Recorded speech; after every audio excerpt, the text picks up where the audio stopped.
আজকে আবার কাজে যেতে হবে, কারণ কাজে না গেলে পয়সা দেবে না বলেছে মালিক। তো আমি চলে আসলাম বাস স্ট্যান্ডে, কারণ আমি কাজের জায়গা থেকে অনেকটা দূরেই ছিলাম। তো আমি বাসে উঠে পড়ে আমি চলে গেলাম কাজের জায়গায়। অনেক কাজ ছিল আজকে হাতে। গ্রেভি রেডি করলাম, তারপরে লাঞ্চের জন্য রুটি রেডি করে ফেললাম। তারপরে আমাকে একটি স্পেশাল দায়িত্ব দিয়েছিল যে মিষ্টি দই তৈরি করতে হবে। প্রথমে আপনাকে একটা প্যান নিয়ে নিতে হবে, সেটাকে দুধ রেখে দুধটাকে ভালো করে জ্বালিয়ে জ্বালিয়ে একটুখানি গাঢ় করে নিতে হবে, এবং গাঢ় করে নেওয়ার পর আপনাকে একটি ফ্রাই প্যান নিতে হবে। সেই ফ্রাই প্যানের ভিতরে কিছুটা চিনি দিয়ে দেবেন, এবং চিনি দিয়ে ভালো করে নাড়াবেন, এবং গ্যাসের ফ্লেমটাকে একটুখানি স্লো করে রাখবেন। বেশি হিট রাখলে পরে কিন্তু আপনি যে ক্যারামেলটা তৈরি করতে চাচ্ছেন সেই ক্যারামেলটা কিন্তু তৈরি হবে না।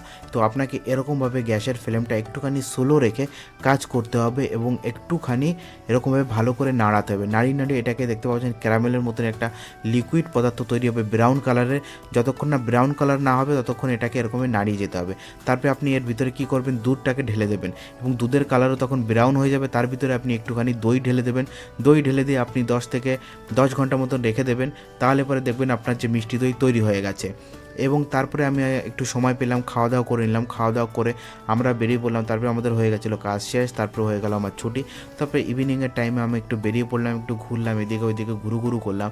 ঘুরু করে দেখতে পাচ্ছি এখানে আশেপাশে অনেক মহিলা দেখতে পেলাম, অনেক গার্লস দেখতে পেলাম। তো আর কি করব, আমি তো সিঙ্গেল, তো বসে এরকমভাবে দেখেই দিন চলে যাচ্ছে। তো তারপরে আর কি করব, এখানে ঠাকুর দেবতা মানে হচ্ছে রামনবমী ছিল, তো ঠাকুর যে মন্দিরটি ছিল খুব সুন্দরভাবে সাজিয়েছিল। একটা ভিডিও শ্যুট করলাম এবং রামজিকে নমস্কার বলে আমি ভিডিওটিকে শেষ করলাম। আপনার ভিডিওটি ভালো লাগলে পরে